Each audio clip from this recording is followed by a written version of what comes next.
इसको भी लाके रख देते, देखते नहीं इसमें चींटियां चली से।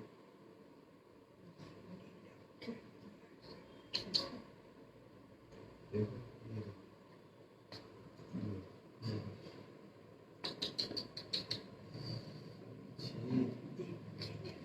ये अरे एक से एक मूर्ख लोग हैं।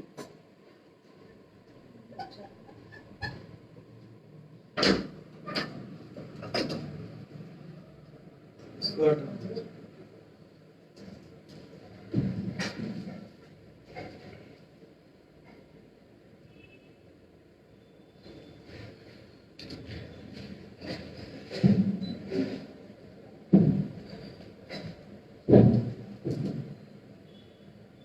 मारो मत।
ओम श्री गणेशाय नमः। ओम श्री सरस्वती नमः। ओम श्री गुरुभ्यो नमः। अज्ञानतिमिरान्धस्य ज्ञानाञ्जनशलाकया चक्षुरुन्मीलितं येन तस्मै श्री गुरवे नमः। तस्मै श्री गुरवे नमः। छठा श्लोक से संन्यासस्तु महाबाहो दुःखमाप्तुमयोगतः योगयुक्तोर्मुनिर्ब्रह्म न चिरेणाधिगच्छति। योगयुक्तो विशुद्धात्मा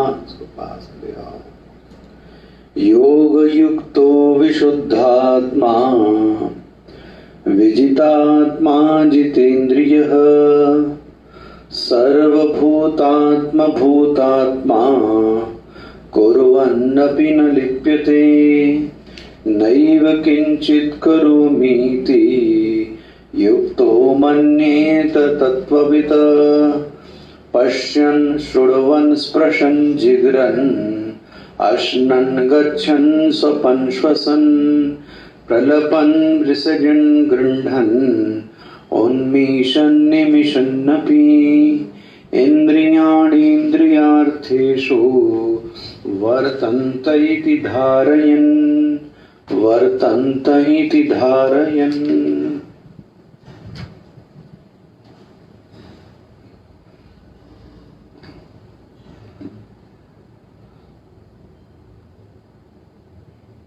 तो साधक के मन में, किसी भी साधक के मन में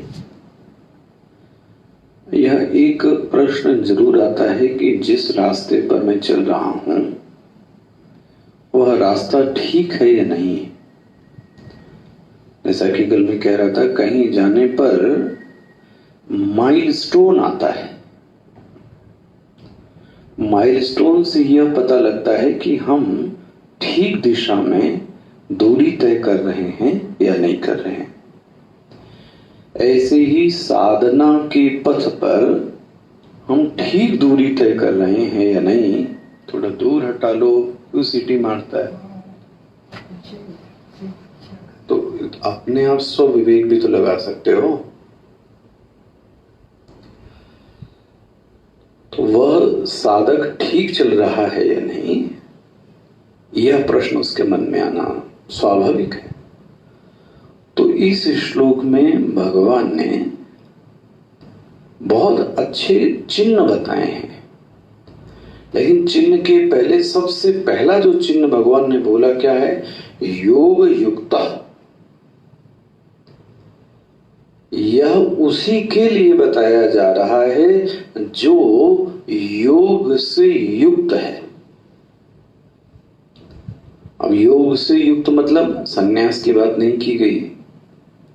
जिसके जीवन में ईश्वर के प्रति प्रीति, ईश्वर के प्रति प्रेरणा, ईश्वर की शक्ति, यह तीन तत्व जिसके अंदर हैं, उसकी बात की जा रही है। आखिर अब उसकी साधना क्या होगी? कैसा पता लगे कि मैं योग युक्त हो रहा हूं या नहीं? इसलिए भगवान ने दूसरा ही एक शब्द दे दिया, योग युक्त विशुद्ध आत्मा। विशुद्ध आत्मा का भाष्यकार ने अर्थ किया है विशुद्ध सत्व। स्वामी जी ने इसकी व्याख्या करते हुए ये बात कही थी, विशुद्ध सत्व का अर्थ है कर्तृत्व भाव का शिथिल हो जाना।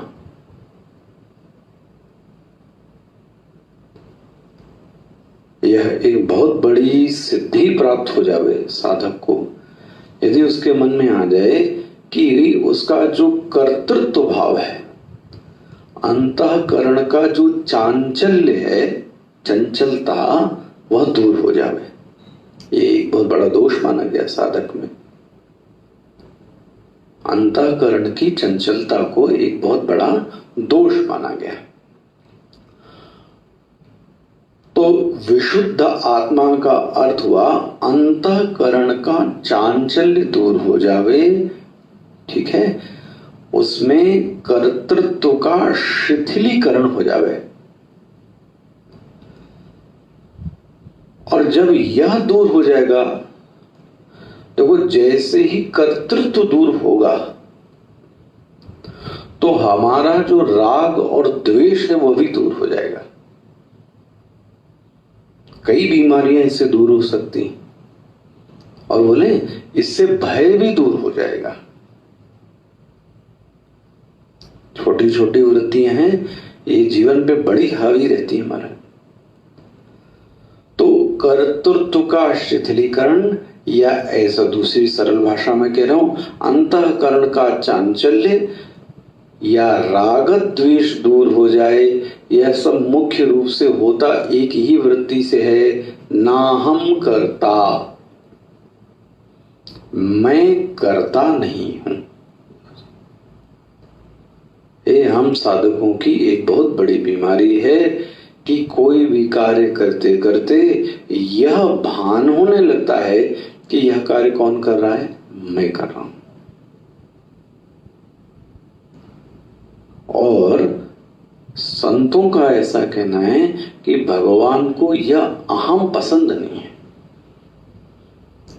चाहे संत हों चाहे भक्त हों, भगवान उनके अहम को क्या करता है? दूर कर देता है, तोड़ देता है। बोलते ना, शेर को सवा शेर कोई मिलता है। इसलिए जीवन में कार्य करते हुए यह वृत्ति ना पनपने दें। कौन सी वृत्ति? मैं करता हूं। करता मतलब ये कार्य मैं करूंगा तो होगा, और मैं न करूं तो नहीं होगा। मैं न चलाऊं तो ये नहीं चलेगा। संत लोग कहते हैं राम भी आए और राम भी चले गए। दुनिया चल रही है। एक पिता की मृत्यु हो जाती है तो भी घर चलता है। घर आश्रम का स्वामी चला जाए तो भी आश्रम, सब चलता है। तो रहते हुए भी उसके मन में यह वृत्ति रहे कि मैं करता नहीं हूं। इसको बोलते हैं कर्तृत्व भाव। अब यह कर्तृत्व भाव आपको थोड़ा सा कहानी की ओर एक मानस में ले चलूं। भगवान ने इनकी बड़ी प्रशंसा कर दी। किसकी? हनुमान जी की। ओहो, बोले तुमने क्या क्या काम नहीं किया महाराज। तुमने तो लंका में आग लगा दी, अशोक वन उजाड़ दिया, सीता जी को ले आए, बहुत बड़ी बड़ी। तब हनुमान जी ने बहुत सुंदर सुंदर जवाब दिया। क्या जवाब दिया है? महाराज मैंने कुछ नहीं किया। तो किसने किया? सो प्रताप सो सब तव प्रताप रघुराई। भगवान जो भी कुछ हुआ है सो सब तव प्रताप मतलब तुम्हारा। वह जो भी कुछ हुआ है वह सब आपके प्रताप से किया। यहां न कछु मोहि प्रभुताई, मेरे करने से कुछ नहीं हुआ। भगवान ने कैसा कैसे कहते हो? बोले एक बात बताइए, मैं तो समुद्र को क्रॉस भी नहीं कर पा रहा था, तो शक्ति किसने याद दिलाई? मेरे अंदर शक्ति किसने डाली? मैं ही होता तो मुझे तो याद रहता पहले से ही। अच्छा ये बताइए, जैसे ही मैं गया तो वहां पर ते ही समय विभीषण जागा, तो उसी समय विभीषण क्यों जगा? मेरे बाद जागता, मेरे पहले ही जागता। मैं गया तो ते ही समय विभीषण जागा, तो मैंने जगाया क्या? हनुमान जी बोलते हैं। अच्छा ये बताइए, मरुत भय 49, आग लगाने की प्रेरणा मैंने दी थी प्रभु, क्या प्रेरणा आपने दी? अच्छा ये बताइए, उसी समय 49 प्रकार की वायु बहने लगी, वो किसने बहाई? वो मैंने बहाई क्या? महाराज कभी कभी सुनिएगा संतोष से, ये जो प्रकरण है, हनुमान जी ने कितनी अच्छी प्लानिंग बताई। हमने कुछ किए ही नहीं, योजना सब आपकी थी। उस प्लानिंग में मैं सिर्फ एक एग्जीक्यूट कर रहा था। ये संवाद सुनिएगा, कभी देखिएगा तो ये क्या दिखाता है? कर्तृत्व का शिथिलीकरण। जब साधना बढ़ने लगे तो एक पहला ही लक्षण प्राप्त होना चाहिए। वो क्या है? हमारे जीवन में से यह वृत्ति थोड़ा अब कम होने लगे। कौन सी वृत्ति? आंख की।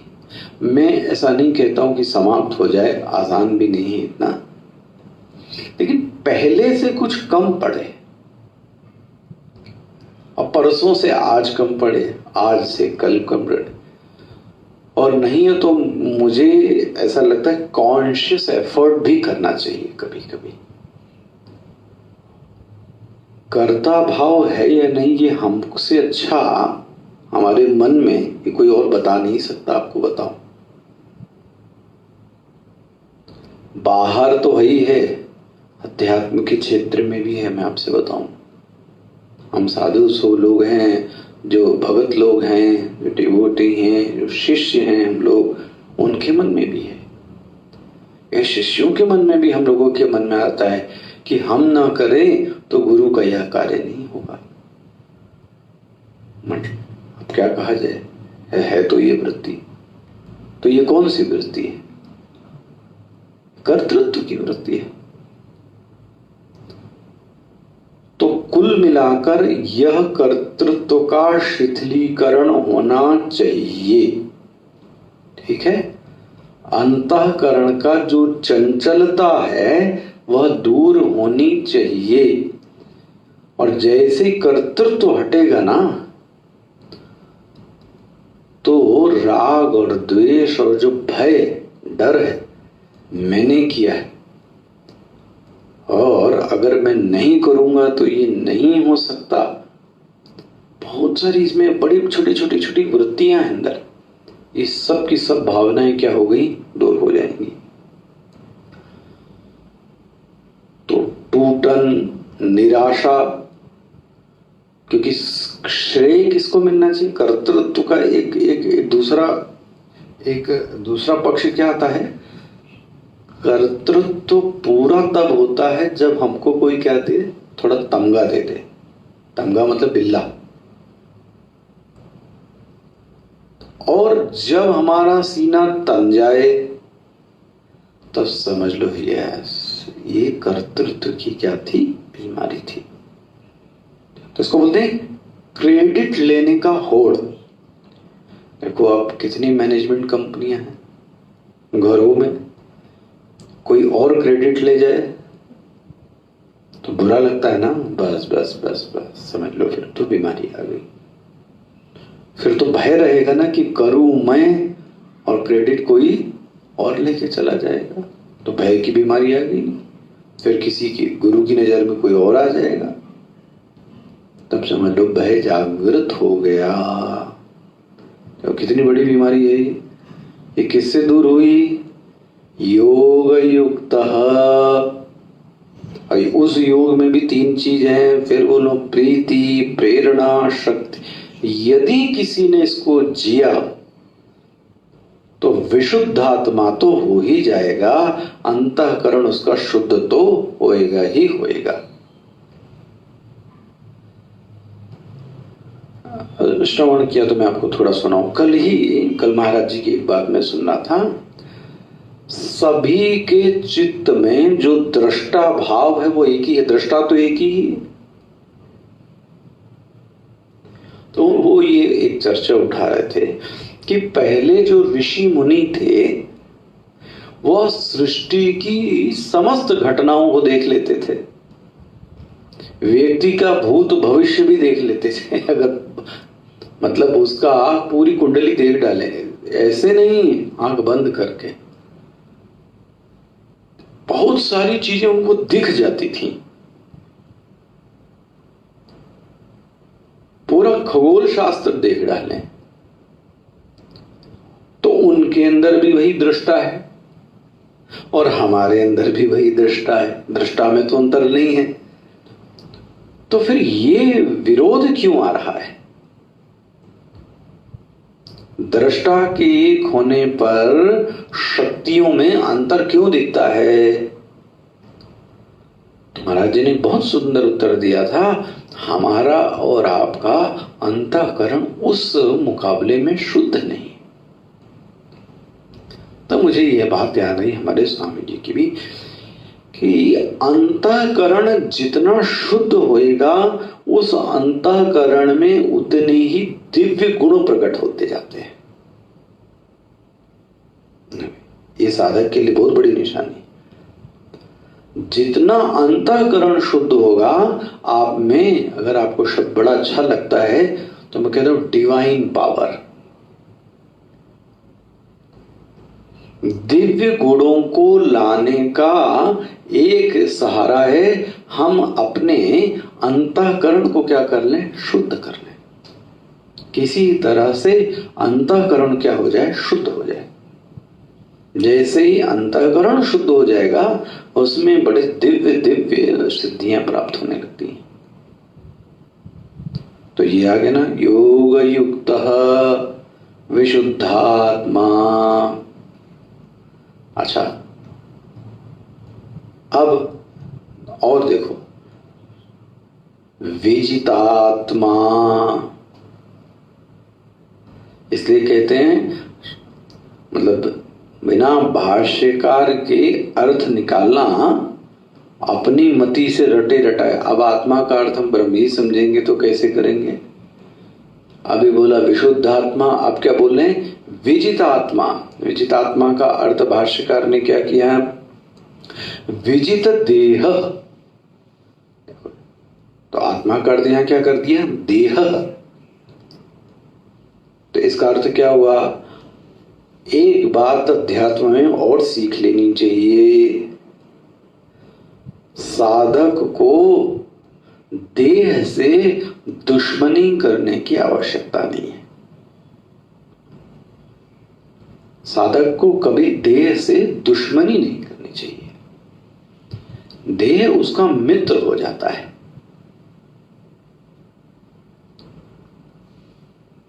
कभी कभी देखता हूं कैसे कैसे देखो महापुरुष लोग हैं, 2-2, 3-3 घंटे लोग बैठकर प्रवचन करते हैं, फिर बैठे रहते हैं।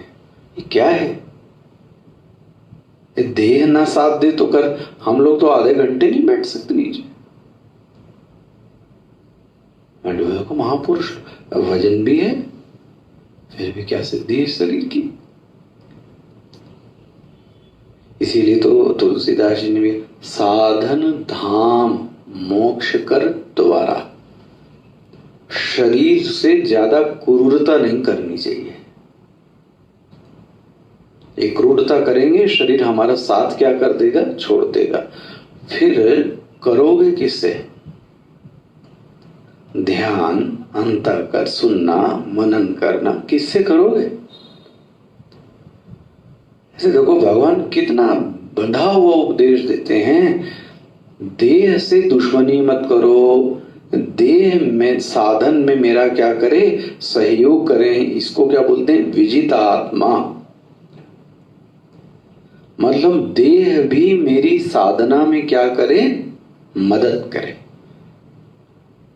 तो भगवान ने तो 18वें अध्याय 17वें में कर्षयंत शरीरस्थम माम, जो लोग शरीर के साथ बड़ी क्या कहा जाए अच्छा व्यवहार नहीं करते, कर्षयंत, भोजन नहीं देना, उसको समय पर जो जो चीजों की आवश्यकता है, अब ये नहीं कि विलास प्रारंभ कर दे, लेकिन कम से कम उसको समय अनुसार वह चीजें दे दें जिस चीज को उसकी आवश्यकता है। तो कम से कम एक फायदा तो होता है कि साधन भजन में फिर व्यक्ति का क्या लगता है? मन लग जाता है। हम का करके देखो, सबने किया होगा, भोजन न मिले तो नींद आती, नींद उड़ गई। अच्छा, नींद उड़ गई तो साधन, फिर भजन, फिर ध्यान, फिर जप, कुछ नहीं हो सकता। क्यों नहीं हुआ? भोजन नहीं किया। तो देखो कितना अंतर आ गया। तो इसलिए ये शरीर का भी ध्यान रखने की आवश्यकता है। अच्छा, विजितात्मा, फिर क्या बोलते? जितेंद्रिय, इंद्रियां भी हमारी सहयोग करें। देखो ये कोई जीतना हारना नहीं है, ये कोई युद्ध स्थल थोड़ी ना है, लेकिन यहां पर इंद्रियां भी हमारी क्या करनी चाहिए? मदद करनी चाहिए। इंद्रियां हमारी मित्र हैं कि दुश्मन?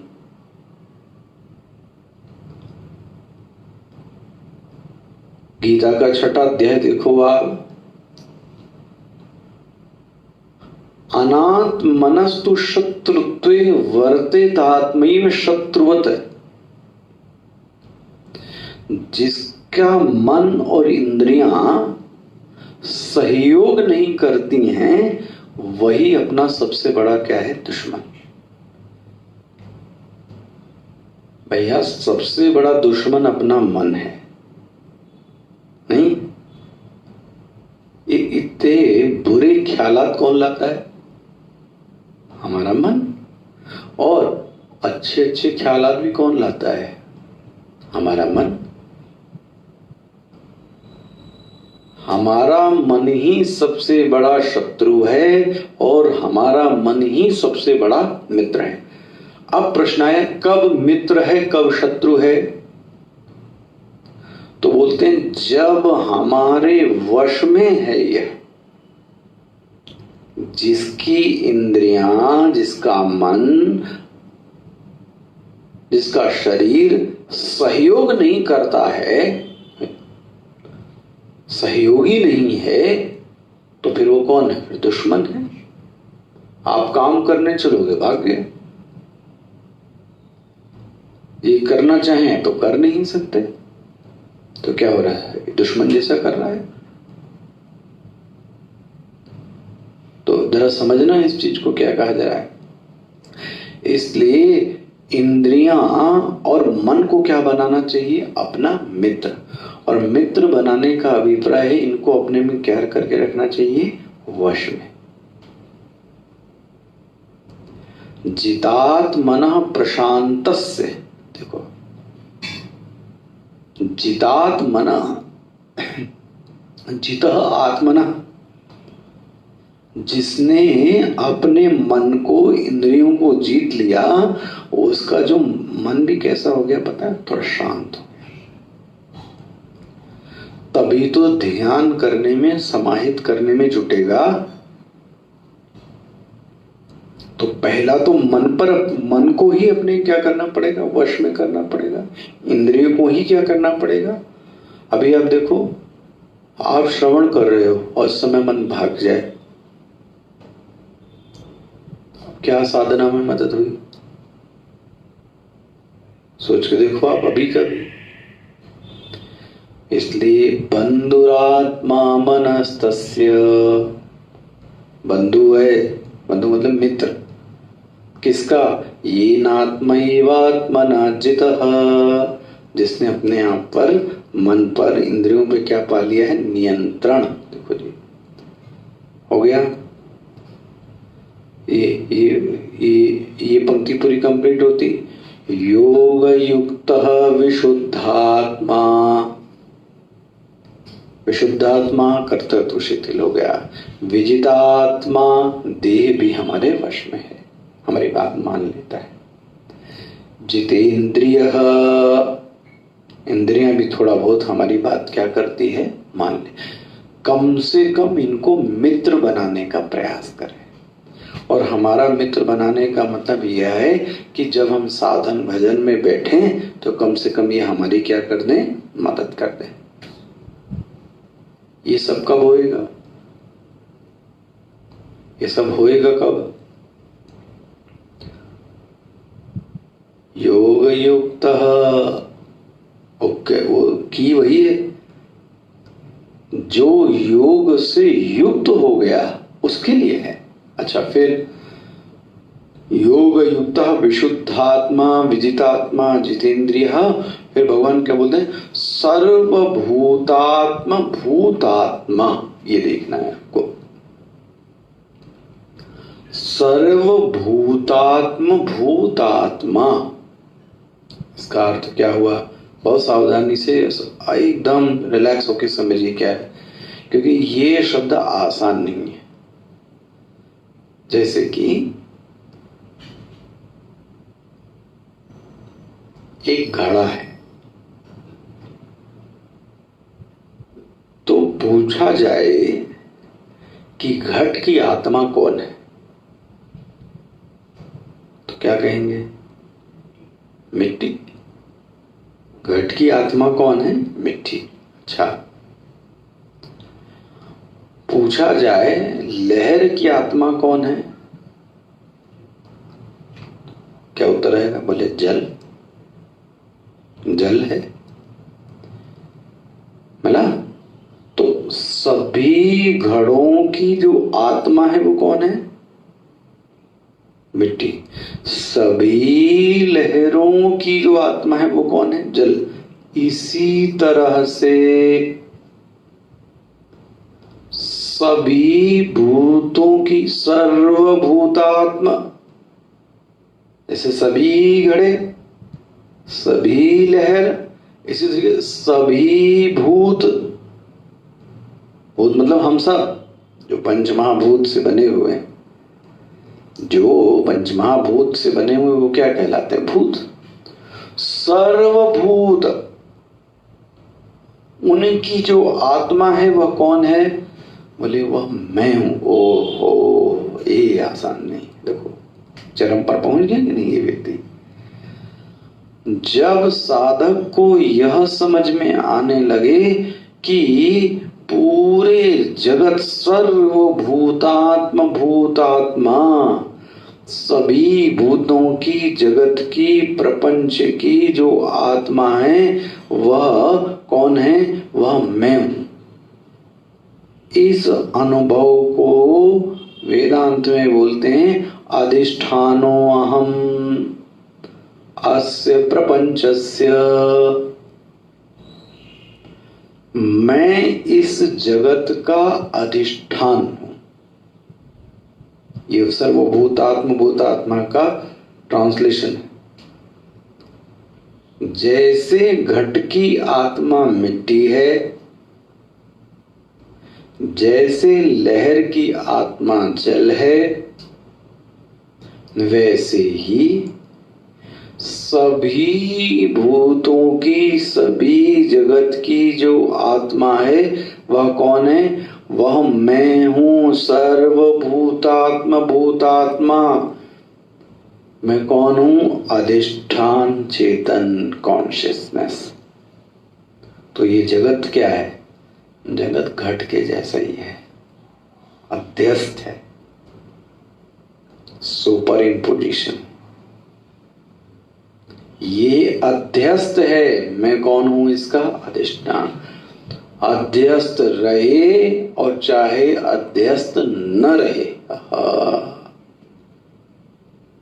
मैं तो रहूंगा। नहीं समझ में आया? घड़ा रहे तो भी मिट्टी है, घड़ा न रहे तो भी मिट्टी है। घट के प्राग अभाव और प्रध्वंस अभाव के बाद भी मिट्टी है। घड़ा ना रहे तो भी मिट्टी तो है ही है। अच्छा, लहर ना बने तो जल नहीं है। लहर रहता है तो भी जल है, और लहर न रहे। इसी तरह से जगत रहे तो भी मैं हूं, जगत न रहे, हो न रहे मतलब क्या? जगत है ही नहीं, तब भी मैं हूं। सोचिए, देखो, यह अनुभूति ध्यान में होने वाली चीज है। प्रपंच के पूर्व भी मैं हूं, प्रपंच के समय में भी मैं हूं, प्रपंच के लीन हो जाने के बावजूद भी मैं हूं। प्रपंच रहे तो भी मैं हूं, प्रपंच न रहे तो भी मैं हूं। आपको अहमेवा समेवाग्रे नान्यत् सत् असत् परम् पश्चादहं यदि तच्च यो शिष्येत सोऽस्म्यहम्। स्पष्ट हो गया? ये बोले सर्वभूतात्म भूतात्मा, यह पूरा प्रपंच अध्यास है।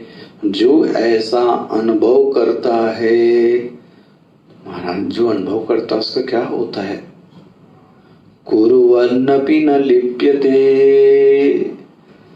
अब महाराज वो कर्म छोड़ देता है? बोले ऐसा नहीं है। अब जो वह करता है उसको क्रिया कहते हैं। याद हो, जब भी प्रारंभ कर रहा था तब मैंने बोला था कर्तृत्व पूर्वक विधि निषेधात्मक क्रिया को कर्म कहते हैं, और अगर उसमें से कर्तृत्व को हटा लिया जाए तो वह कर्म क्या कहलाता है? क्रिया। तो इसका कर्तृत्व तो मर गया, तो क्या मर जाएगा? ना ना ना। क्या क्या करेगा? अरे प्रश्न है क्या नहीं करेगा। मतलब पश्यन, शृण्वन्, स्पृशन्, जिघ्रन्, अश्नन्, गच्छन्, स्वपन्, श्वसन, प्रलपन, विसर्जन, उन्मीशन, निमिशन, जो एक आम व्यक्ति करता है वह यह सब की सब क्रियाएं करेगा। खाएगा, पिएगा, चलेगा, दौड़ेगा, आंखें उठाएगा, पलकों को करेगा, सब करेगा। ये क्रियाओं के नाम है पश्यन, शृण्वन्। पश्यन देखेगा, शृण्वन् सुनेगा, जिघ्रन् भी अश्न खाएगा, गच्छन् चलेगा, स्वपन स्वप्न भी देखेगा, श्वसन श्वास भी लेगा, सांस को छोड़ेगा भी, सांस को निकालेगा भी, उन्मीशन पलकों को उठाएगा भी, निमिशन भी पलकों को बंद भी करे। सब करते हुए भी कुर्वन्नपि न लिप्यते। जब ऐसा हो जाता है तो उसको बोलते हैं वो क्या करता है, वह क्रिया करता है। कहने को कह दिया जाए भगवान राम की तरह वह युद्ध भी कर सकता है लेकिन कुछ भी नहीं करता। कृष्ण की तरीके से बहुत कुछ कर सकता है, कुछ भी नहीं करता। सब कुछ करते हुए भी कृष्ण ने कुछ नहीं किया। ये क्या है? यही तो अकर्ता भाव है, करते हुए भी कुछ न करना। एक आखिरी बात आपको बोलूं,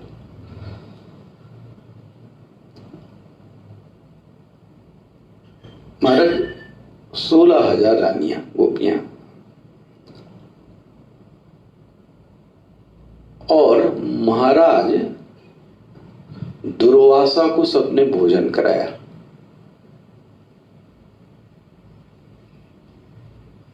ठीक है, कितनी रानियां थी?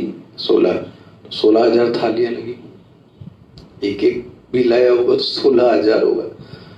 और खाना भोजन करा के दुर्वासा ऋषि को आराम से चली। जैसे ही तट पर आई तो यमुना जी बड़ी उफान पर बहने लगी। अब ये हुआ कि उस पार कैसे जाएं घर अपने, और उसमें जाएं तो डूब जाएं, तो उनको डर लगा। तो फिर से दुर्वासा ऋषि के पास में आई। तो दुर्वासा के पास आई, बोले यमुना जी तो बहुत बड़ी हुई है, देखो जी। तो दुर्वासा ऋषि ने बोला आप तो ये बोल दो कि जो दुर्वासा ऋषि हैं वो केवल दुर्वा का आसन करते हैं, कोई भोजन नहीं करते। गोपी उनका क्या झूठ है, 16,000 हम लोगों ने खाना खिलाया, क्या बोल रहे हैं हम दुर्वा खाते हैं? बोले तुम कह तो दो, अगर मैं दुर्वा खाता हूं तो तुमको नदी रास्ता दे देगी। उनको लगा तो गई जान। जैसे ही उन्होंने यमुना जी से बोला कि दुर्वासा ऋषि तो सिर्फ दुर्वा का ही आसन करते हैं, यदि यह सत्य है तो मुझको रास्ता दे दीजिए। रास्ता मिल गया। तो फिर वो जो किया था वो क्या था?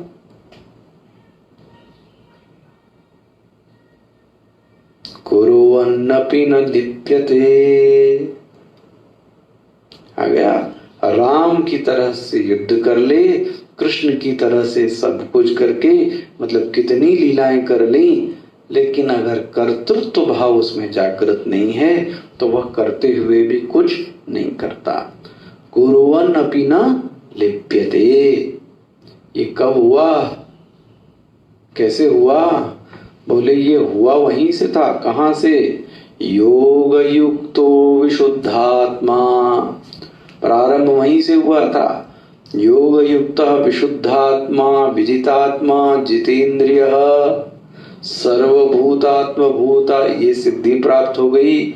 कुर्वन्नपि, करते हुए भी वह कुछ नहीं करता। क्या करता है? पश्चिम शृण्वन् स्पृशन् जिघ्रन्। ये श्लोक पूरा क्रियाएं बताए। वो कहता है मैं कुछ नहीं करता, इंद्रियां इंद्रियों में वर्तन कर रही हैं, मैं कुछ नहीं करता। आगे कर देखिए।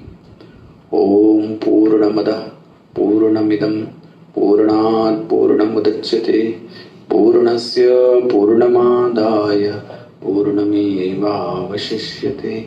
ओम शांति शांति शांति। हरि ओम। श्री गुरुभ्यो नमः। हरि ओम।